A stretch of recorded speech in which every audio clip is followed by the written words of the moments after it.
आज हम लोग क्या देखते हैं? विभाज्यता के नियम। दुनिया की कोई भी परेशानी आपके हिम्मत से बरी नहीं है। दुनिया की कोई भी परेशानी आपके हिम्मत से बरी नहीं है। ठीक है, देखिए दो से विभाज्यता का क्या नियम है। तो दो से विभाज्यता का क्या नियम है, तो सुनिए, दो से विभाज्यता का नियम है, जिस संख्या के लास्ट में जीरो हो या कोई सम संख्या हो, जिस संख्या के लास्ट में जीरो हो या कोई सम संख्या हो, वह संख्या दो से पूर्णतः विभाज्य होगा। जैसे हम उदाहरण लेके समझाते हैं, परिभाषा तो आप लोग लिख लीजिएगा, हम जो बोले हैं उसको आप लोग लिख लीजिएगा। क्या लिखिएगा? तो जिस संख्या के लास्ट में जीरो हो या कोई सम संख्या हो, वह संख्या दो से पूर्णतः विभाज्य होगा। वह संख्या दो से पूर्णतः विभाज्य होगा।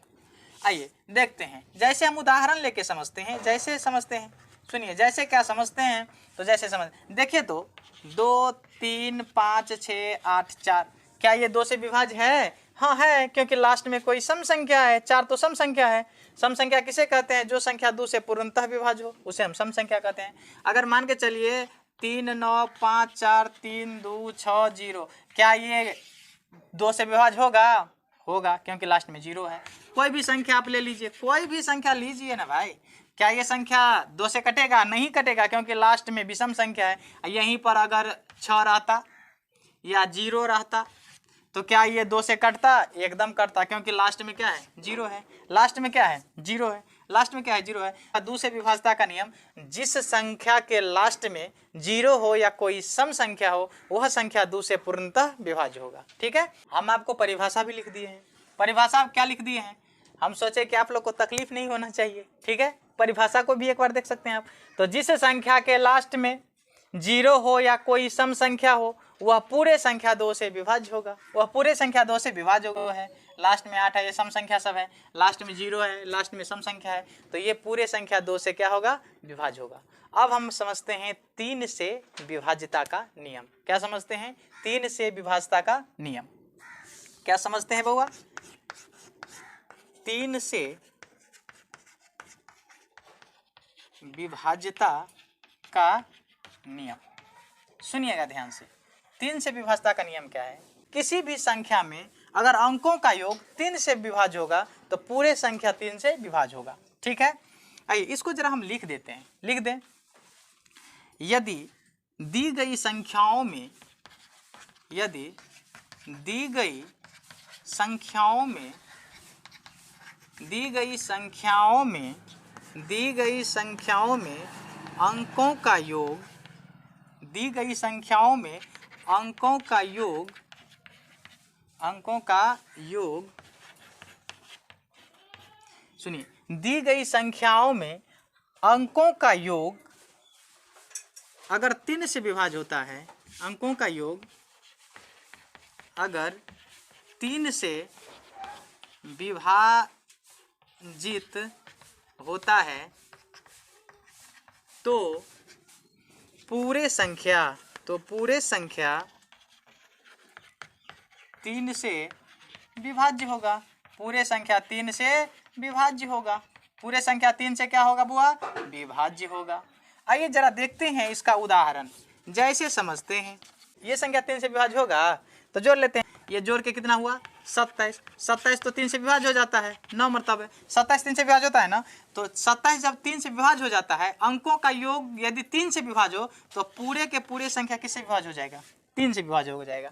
पूरे से पूरे की पूरी संख्या किससे विभाज्य हो जाएगा? 3 से विभाज्य हो जाएगा। कोई भी संख्या में कोई भी संख्या आपको नजर आए तो पहले सभी अंकों को जोड़ लीजिए, अंकों को जोड़ के 3 से भाग दीजिए, अंकों को जोड़ के 3 से भाग दे दीजिए। अगर पूरा पूरा कट जाए तो समझ लीजिए कि पूरा संख्या भी 3 से कटेगा। कोई भी संख्या आपको नजर आए, पूरे अंकों को जोड़ दीजिए, 3 से भाग दे दीजिए। अगर पूरा पूरा कट जाए तो समझ लीजिए कि वह 3 से विभाज्य होगा। ठीक है, अब फिर देखते हैं हम लोग 4 से विभाज्यता का नियम। क्या देखते हैं? 4 से विभाज्यता का नियम। 4 से विभाज्यता का नियम क्या है? दी गई संख्या में, दी गई संख्या में लास्ट से 2 अंक, लास्ट का 2 अंक अगर 4 से कटता है तो पूरे संख्या 4 से कट जाएगा। ठीक है, परिभाषा लिख देते हैं।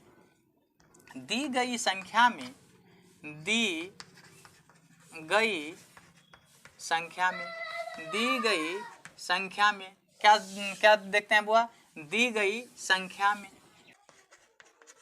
दी गई संख्या में लास्ट से 2 अंक, लास्ट से 2 अंक 4 से विभाज्य होता है, 4 से विभाज्य होता है, तो वह पूरे संख्या 4 से विभाज्य होगा। वह पूरे संख्या 4 से विभाज्य होगा। वह पूरे संख्या 4 से क्या होगा? विभाज्य होगा। ठीक है, तो 4 से विभाज्यता का नियम, दी गई संख्याओं में लास्ट से 2 अंक अगर 4 से कटता है तो वह पूरे संख्या 4 से विभाज्य होगा। जैसे सुनिए तो देखते हैं, जैसे में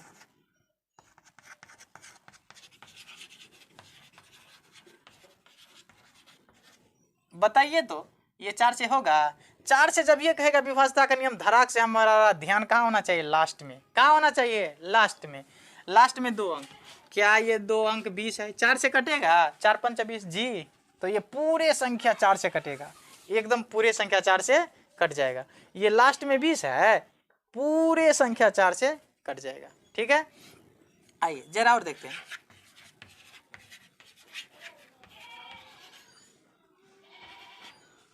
देखिए तो क्या ये संख्या 4 से कटेगा?